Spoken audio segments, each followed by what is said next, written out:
If you're going to make something part of your life, you need to have confidence in it. And that's the essence of the verses at the end there. And I've got them from a different version just for the sake of making it absolutely clear. Peter says this in verse 16, when we told you about the power and the return of our Lord Jesus Christ, we were not telling you clever stories that someone had made up, but with our own eyes we saw his true greatness. God, our great and wonderful Father, truly honoured him by saying, this is my own dear Son, and I am pleased with him. We were there with Jesus on the holy mountain and heard this voice speak from heaven. And he goes on. All of this makes us even more certain that what the prophets said is true. So you should pay close attention to their message, as you would to a lamp shining in some dark place. You must keep on paying attention until daylight comes and the morning star arises in your hearts. But you need to realize that no one alone can understand any of the prophecies in the scriptures. The prophets did not think these things up on their own, but they were guided by the Spirit of God. And so we have to have confidence that the things that were prophesied were directly given by God, the message of God. And last Sunday afternoon, we did actually refer to this in Deuteronomy, the importance of this, about knowing when a prophecy is of God. And we have it there from Deuteronomy. And Yahweh said to me, they are right in what they have spoken. I will raise up for them a prophet like you from among their brothers, and I will put my words in his mouth, and he shall speak to them all that I command him. And whoever will not listen to my words, that he shall speak in my name, I myself will require it of him. But the prophet who presumes to speak a word in my name that I have not commanded him to speak, or speaks the name of other gods, that some prophet shall die. And if you say in your heart, how may we know the word that Yahweh has not spoken? When a prophet speaks in the name of Yahweh, if the word does not come to pass or come true, that is a word that Yahweh has not spoken. The prophet has spoken it presumptuously, and you need not be afraid of him. And it's important for us to have a conviction that what the prophets have said has happened. And that's really the essence of this first session. We're going to have a look at things that have happened, prophecies that were spoken about, and they clearly have come to pass. And then the second session, we're going to have a look at probably more current events and how they might be fitting into prophecies. And so we're going to start off with a well-known prophecy. And those that have got the worksheets can answer this question unless they're asleep. But if we were going to look to a prophecy that talked about the kingdoms of men, where do you think we might start? Quick, we haven't got a lot of time this afternoon. Daniel 2. Yeah, I was looking for a young person, but you'll do, Brian. That's good. All right, Daniel chapter 2. Let's quickly go over to Daniel chapter 2. It's one we are and should be fairly familiar with. It's one that we deal with at Sunday school. And we know that in Daniel chapter 2, we have recounted there a dream that was had by the king, King Nebuchadnezzar, and he had this dream of an image, didn't he? An image of a man. An image of a man. And this is important. This was a man. Nebuchadnezzar had a dream of an image of a man. And the components, a head of gold, yeah, chest and arms of silver, belly and thighs of brass, and then the legs, iron, and then the feet and toes. Right, okay. And they represent, the head of gold represents Babylon, all right? So we know this. How do we know that? Yeah, but how do we know that? Yeah, because the narrative tells us, and this is the beauty of the prophecy of Daniel. Most of the time we are told what the things mean. We don't have to be confused, all right? And so this was revealed in verse 37. Thou, O king, art a king of kings, for the God of heaven hath given thee a kingdom, power. And he gives him recounts the message to him. And he says over the page at the end of verse 38, thou art this head of gold, and after thee shall arise another kingdom inferior to thee, another third kingdom of brass. So we know it's all about kingdoms, no guesswork. All right, so the Medo-Persian Empire followed the Babylonian Empire. And the next empire? Yeah, the Greek Empire. In these are approximate years here because they didn't just cut off and one start and another one finish. All right, they had one sort of diminished and another one took over. But there's sort of general time periods. Then that was followed by the Roman Empire, and then of course, that broke up and became part of divided Europe. Okay, so we have that. Now, what's important for us to just focus on here at the moment is that Daniel was given this vision right back here, given this message right back here in the Babylonian Empire, and it was unfolding over the next few thousand years. Okay, so he was delivered the interpretation to give to the king, and it unfolded over that period. Okay, so these are characteristics for each of these empires, and we have them there. And it's important just for us to note here that when the image is destroyed, and we're told about that in verse 44, and it says there, in the days of these kings shall the God of heaven set up a kingdom which shall never be destroyed, and the kingdom shall not be left to other people. And so it's talking about, isn't it, the return of the Lord Jesus Christ.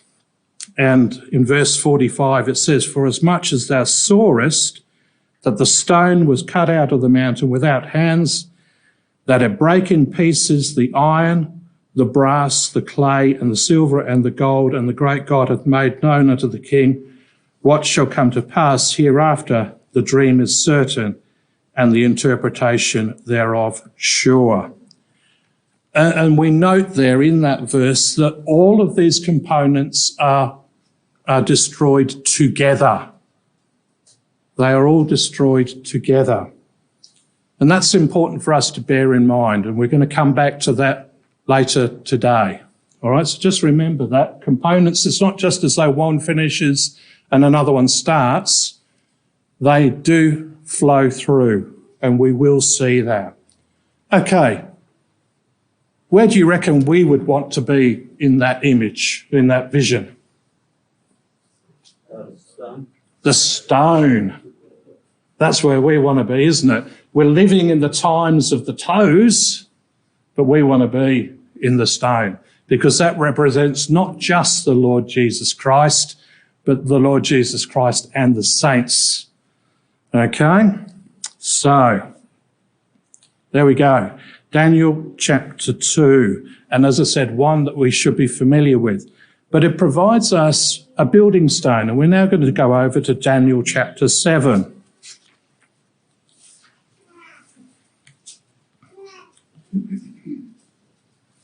Now in Daniel chapter 7, sorry, I've had that circled. There you go.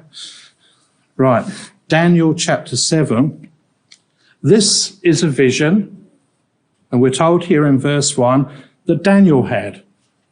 Daniel had a dream and the visions of his head upon his bed, and he wrote the dream and told the sum of the matters. And Daniel spake and said, I saw in my dream by night, and behold, the four winds of the heaven strove upon the great sea. What do you reckon the great sea might represent? Yeah, the nations, yeah, but maybe that Mediterranean, because that was the great sea in that region, wasn't it? Okay, because we need to remember all the time that all this focus is around Israel, and we're going to see that later on. So you'll see that all these empires sort of come out of that region, that area, okay? And we see that four beasts come up from the sea, diverse one from another. And as I think Sister Ruth said, yeah, so they came out of the nations from different areas, and we see them like beasts. And so this is interesting. This is what God saw about these empires. How many beasts were there? 4, wasn't there? There was 4 beasts. And they basically equate to these 4, and the 4th one is really all of that together. And we'll see that. Okay, so the first beast was like a lion. Okay, we've got the components there. It was like a lion, and it had eagle's wings. And I beheld till the wings thereof were plucked, and it was lifted up from the earth and made stand upon feet as a man, and a man's heart was given to it. Okay, so this first beast does really associate with that Assyrian Babylonian empire, if you like a lion. And it was something that they used to represent their empire. That's at the gates of the Ishtar Gate. Okay, we see a lion on there. And this is an Assyrian representation. They're interesting that it's got wings there as well. All right, so it is a fitting symbol, the lion. And it had eagle's wings. And that really talks about the way that the empire did spread, and particularly in the Assyrian stage of it, the empire spread quite rapidly and quite quickly. Not so much under the Babylonian. The Babylonian stage of it was more a consolidation of the empire. And so that's really picked up in this idea of the wings being plucked up, because wings really are about moving quickly, aren't they? And it stands on its feet as a man, and a man's heart was given to it. And so you can sort of see those different aspects here. And the lion, its sense, talks about the Assyrian empire, and that they were quite vicious in the way that they established control, and they would relocate people to other places and really mix things up. Whereas the Babylonian empire was a little bit different. They actually looked, how can they make themselves better? And we see that in Daniel particularly, where they took the cream of the crop, as it were, and said, how can we benefit by these people that we are conquering? And they looked for the opportunities there.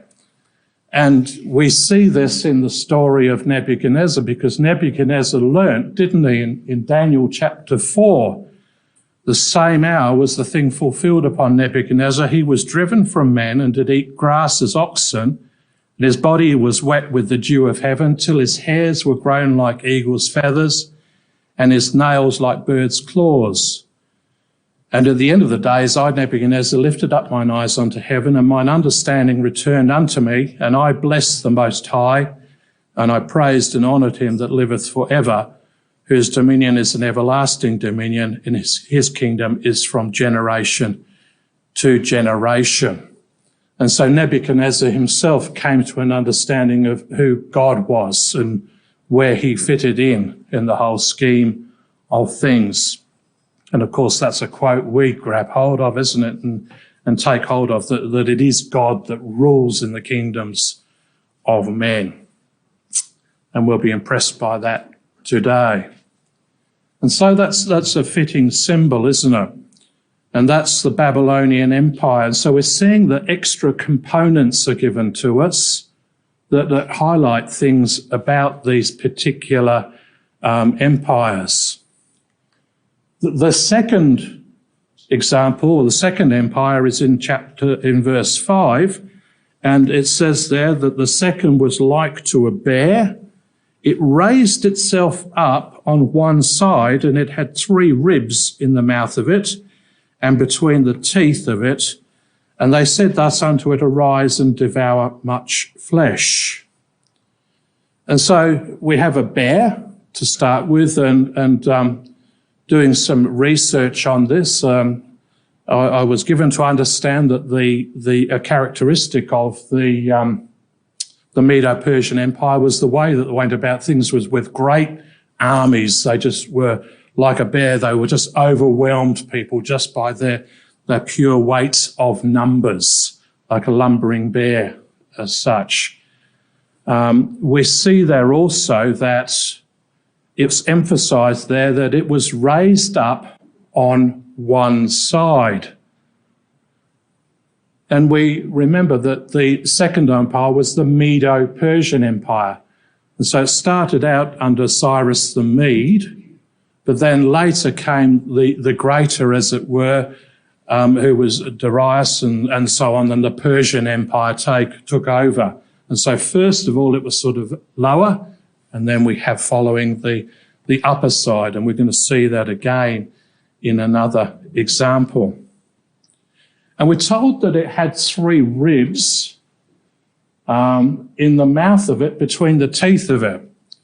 Now, if a bear has ribs in its mouth, what do you think it's doing there? Is it being caring and loving about it, or? Dominion? Yeah, dominion and power, isn't it? So it's sort of talking about that. And what's interesting is that here we have the Median Empire here, and to conquer the area that was to become theirs, they had to overcome the Babylonian Empire, the Egyptian Empire, and the Lydian Empire. Those 3 empires were the ones that they took over to become this Medo-Persian Empire. And so I have that there, those highlighted there.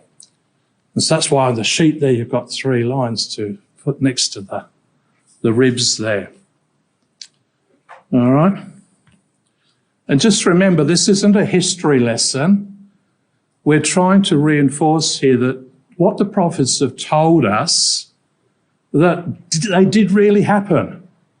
And because these things did happen, we can then start to have confidence when we start reading about prophecies today, that we can have confidence they're gonna happen. All right? So that's the importance of just getting this. So we're not going to go into too much intricate detail, but we're just going to do enough so that we can have confidence ourselves. Okay, so that was the second beast. And then we have the third beast in verse 6. After this I beheld, and lo, another like a leopard, which had upon the back of it 4 wings of a fowl, and the beast had also 4 heads, and dominion was given to it. And so when we think about a leopard, what do we think about? What sort of beast is that? Is that speed, isn't it? Yeah, it's quite agile, isn't it? Quite an agile animal. And it's emphasised it had 4 wings on it. So we saw the first beast had 2 wings, which talks about maybe that the speed with which it was able to spread across the region. Well, this one has 4 wings. So we can see that it's probably highlighting the fact that it was quickly able to encompass a large area, and indeed it did. The Greek Empire started over here, and it was to spread right across over towards India.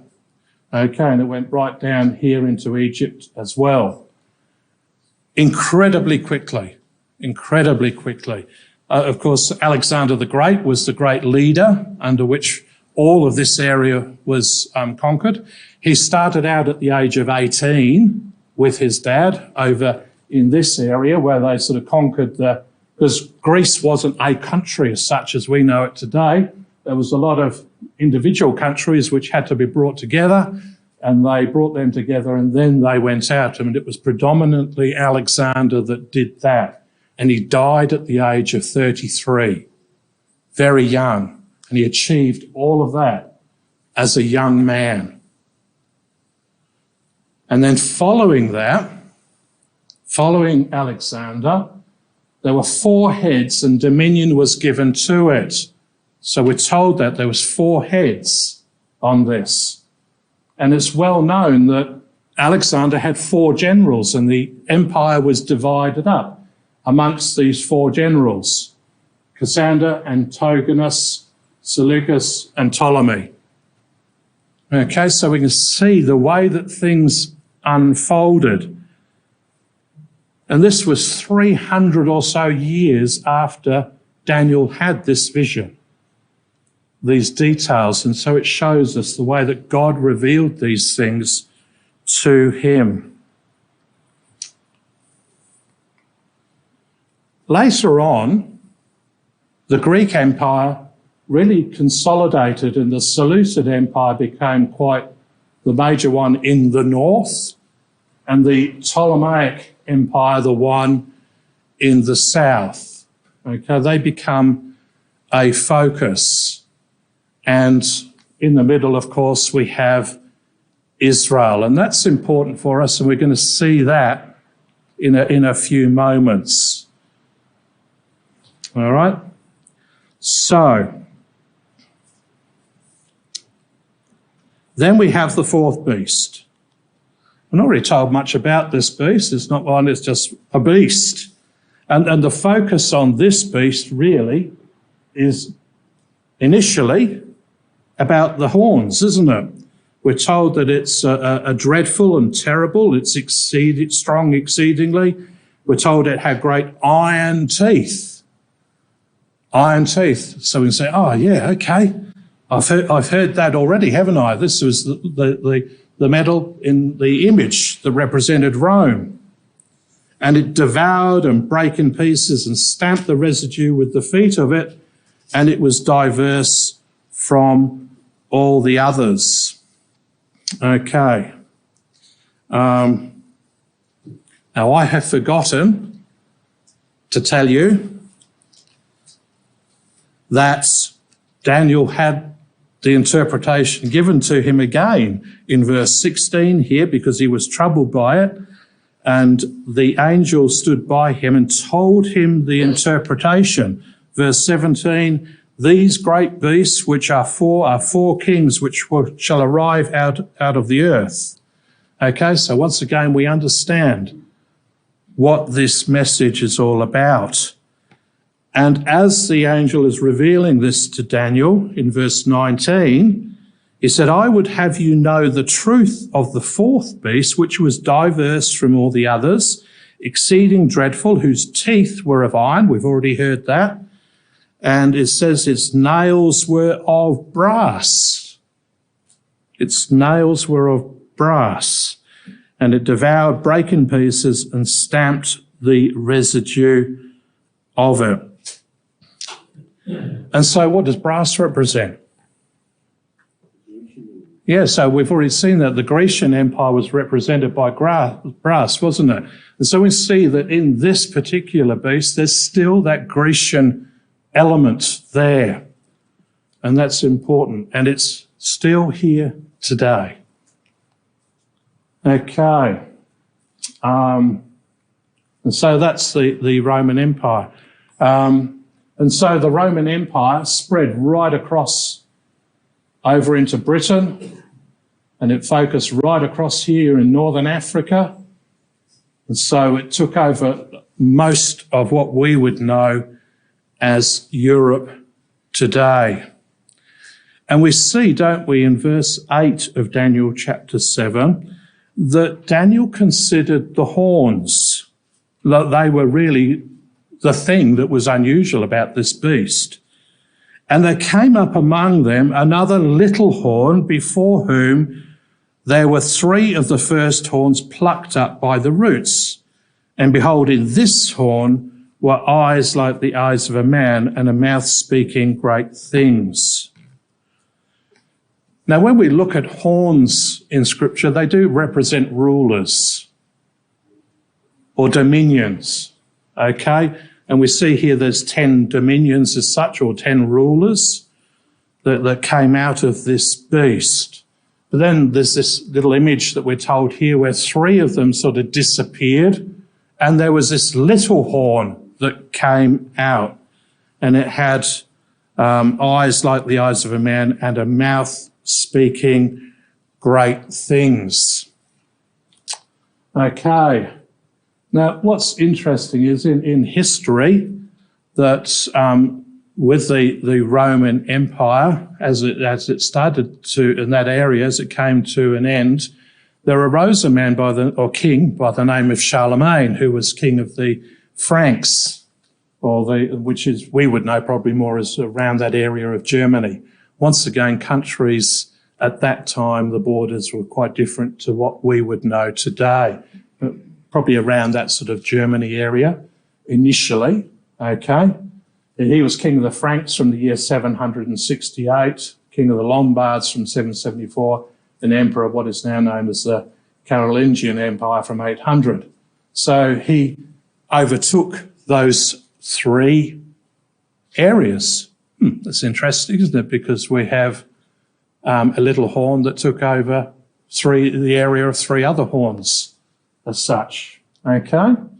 He united most of Western and Central Europe and was the first recognised emperor to rule in the West after the fall of the Western Roman Empire, approximately 3 centuries earlier. And through his assumption of the imperial title, he is considered the forerunner to the line of the Holy Roman Emperors. Okay, so we're seeing now some quite detail, aren't we? That this person clearly is the foundation for what became known as the Holy Roman Emperors. And that's in the western area of the Roman Empire, which is Italy and Rome, because over in the east, there was the Eastern Roman Empire set up. Okay, does anyone know what city became the centre of that empire? Constantinople. Excellent. Constantinople. And who established it? Constantine. He was not vain at all. Okay, he named the city after himself and established it as the Eastern Empire. And that's why in the image that we saw at the start, there were two legs, the Eastern and the Western empires.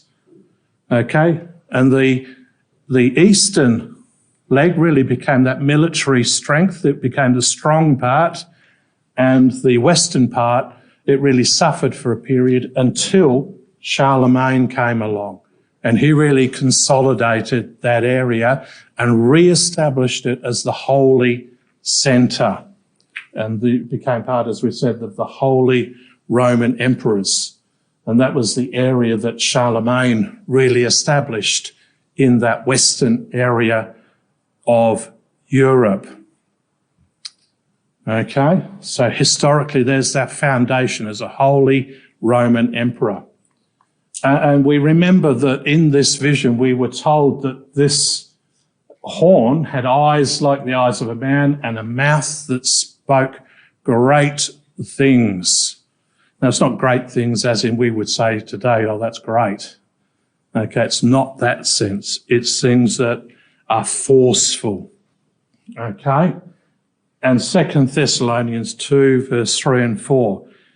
Let no man deceive you by any means, for that day shall not come except there come a falling away first, and that man of sin be revealed, the son of perdition, who opposeth and exalteth himself above all that is called God, all that is worshipped, so that he as God sitteth in the temple of God, showing himself that he is God.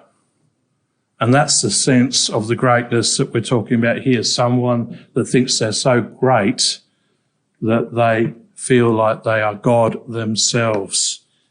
And we, of course, have the latter-day representation of that in the papal system, which was started with Charlemagne, the Holy Roman Empire.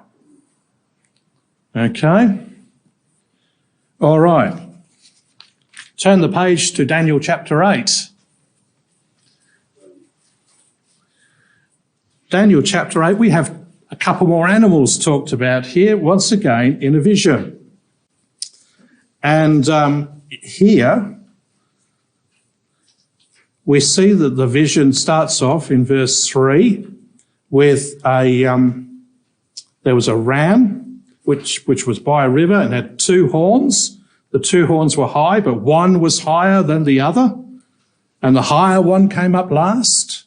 So we're starting to see repeats of things we've already heard. And we're told also that the ram was pushing westward, northward, southward, so no beast might stand before him. And then he was considering in verse 5, and a he-goat came from the west on the face of the whole earth and touched not the ground, and the goat had a notable horn between his eyes. We say, well, what on earth is all this about? Well, once again, Daniel was told. Okay, from verse 19. He said, behold, I will make thee know what shall be in the last end of the indignation at the time appointed. Verse 20. The ram which thou sawest having two horns are the kings of Media and Persia. So he knows that. Okay? And not only that, the rough goat is the king of Grecia. Okay, so the prophecy of Daniel is great, particularly for young people, because we get told all about it. Okay, and it's not really that hard. It's there. How do we see how it fits into history? Okay, so we know that first of all, this ram represents Medo-Persia, and that it had two horns and one was higher than the other, and the higher came up last. And we've already seen that, haven't we? The Medo-Persian Empire, Cyrus the Mede came first, but the Persian Empire, starting with Darius, he came later. Okay? And that was the situation. And it was here we've seen that, how they spread their empire, and it went westward, northward and southward, so that no beast might stand before him, neither was there any that could deliver out of his hand. Okay? And we might remember, actually I haven't got the map here, but the Medo-Persian Empire really did move towards the west, because it was over in the eastern side, wasn't it? And it went westward, northward and southward from where it started from. And it did become great. And as he was considering, behold, a goat came from the west. And that was interesting, wasn't it? Because we remember Greece was over here and it headed westward. Okay, we can see that the detail here on the face of the whole earth, and touch not the ground. So that once again, we've got the essence, that image of speed, haven't we? That empire. And it had a notable horn between his eyes. Okay, notable horn. What does the horn represent? Power. And who was the powerful one in Greece? Alexander the Great. He was the one, wasn't he? Okay, he established it. He established this empire, the notable horn. Okay? And he came to the ram, which was by the river, and the fury of his power saw him come close. The ram was moved with choler against him, and smote the ram and broke the two horns, and there was no power in the ram to stand before him. He cast him down to the ground, stamped upon him, and there was none that could deliver the ram out of his hand. That was the dominion of Alexander. And then we're told out of the goat waxed strong, and he was strong, and a great horn was broken, and for it came four notable ones towards the four winds of heaven. Four horns came out, and we know that, don't we, that there was the four generals that took over the empire after Alexander. And out of the one of them came forth a little horn which waxed exceeding great. And it was exceeding great toward the south and toward the east and towards the pleasant land. And it waxed great even to the host of heaven, and it cast down some of the hosts of the stars to the ground and stamped upon them. Okay, so it was pretty vicious in the way that it had dominion. So we're told that this little horn, and we're going to have a little look at that came out of one of the four horns. Okay, it waxed exceeding great, and we're told that it headed south. It went toward the south and towards the east and towards the pleasant land. What do you reckon the pleasant land might be talking about?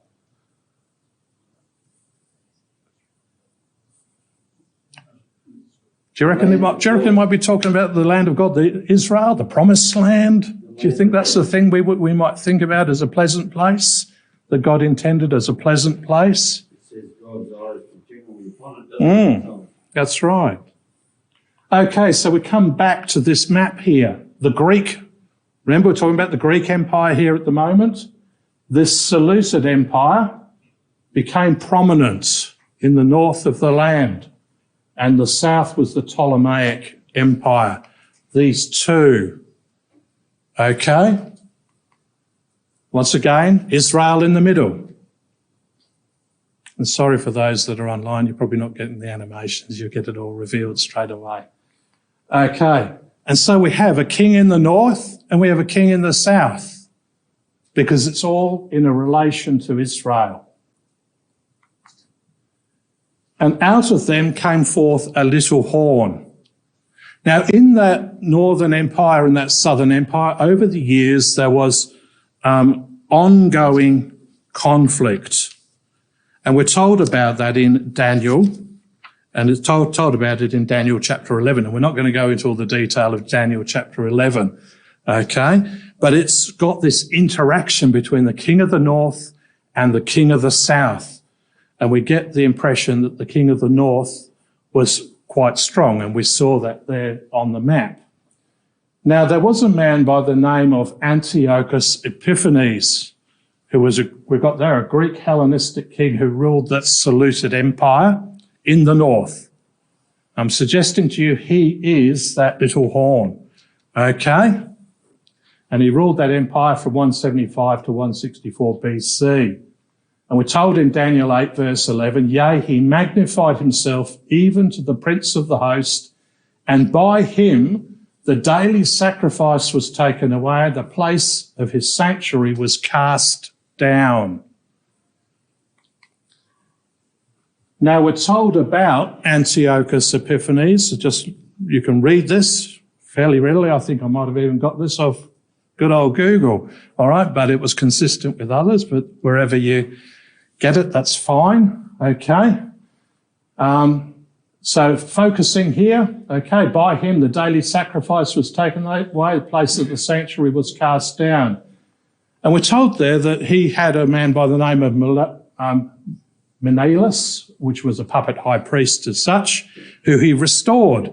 And Antiochus issued decrees aimed at helping the most enthusiastic pro-Greek faction of the Jews, usually called Hellenizers, because Hellenists were people that wanted to be Greek. Okay, they liked that Greek influence. And they were Hellenizers, and they were against the traditional Jews. And he outlawed Jewish religious rites and traditions. And the temple in Jerusalem was changed to a syncretic Greek Jewish cult that included the worship of Zeus. Okay? By him, the daily sacrifice was taken away. The place of the sanctuary was cast down. The Greek historian Diodorus wrote that Antiochus sacrificed a great swine at the image of Moses, and at the altar of God that stood in the outward court had sprinkled them with the blood of the sacrifice.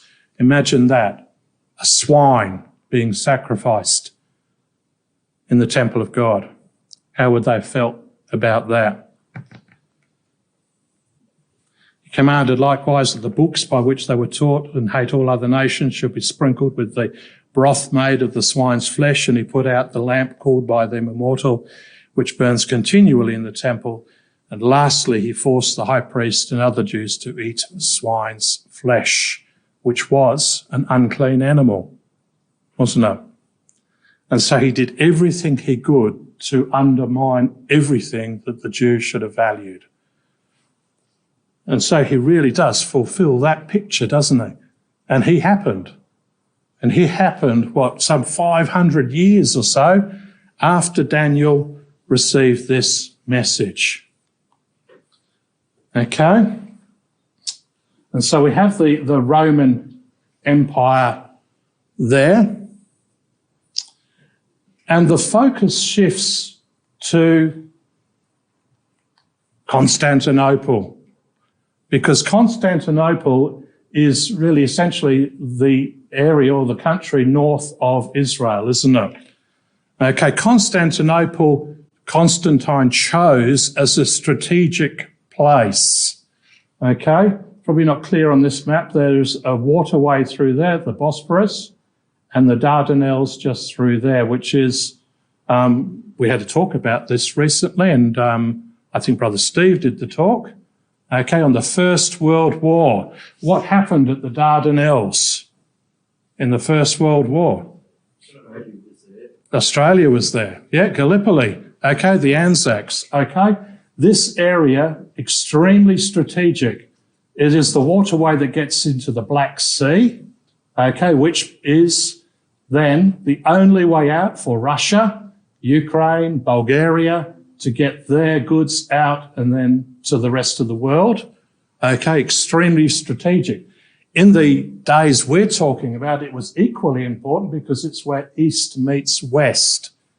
Constantinople, or modern-day Istanbul, is, I think, probably the only country that crosses two continents, Asia and Europe. So extremely important from a commercial point of view. And we're going to see that in our talk in the second part. And so the focus really comes over here at this point in time. And we have then the Ottoman Empire developing, which became that empire that ruled in that area at that time until, as we said, that time of the First World War, when it shrank again and Israel once again ended up in the hands of the Jews. And so the Ottoman Empire became really that king of the north, the modern-ish day king of the north, if you like, which has shrunk back at this point in time. Okay? And in Daniel chapter 11, I said we're not going to go into all the detail there, but we do know that in verse 40, it says that at the time of the end shall the king of the south push at him, and the king of the north shall come against him like a whirlwind. And so the king of the north and the king of the south really talk about regions and where things are going to happen from. And that's what we're going to look at in our second session, where we're going to focus on this area of king of the north and the king of the south and the things that might be happening there.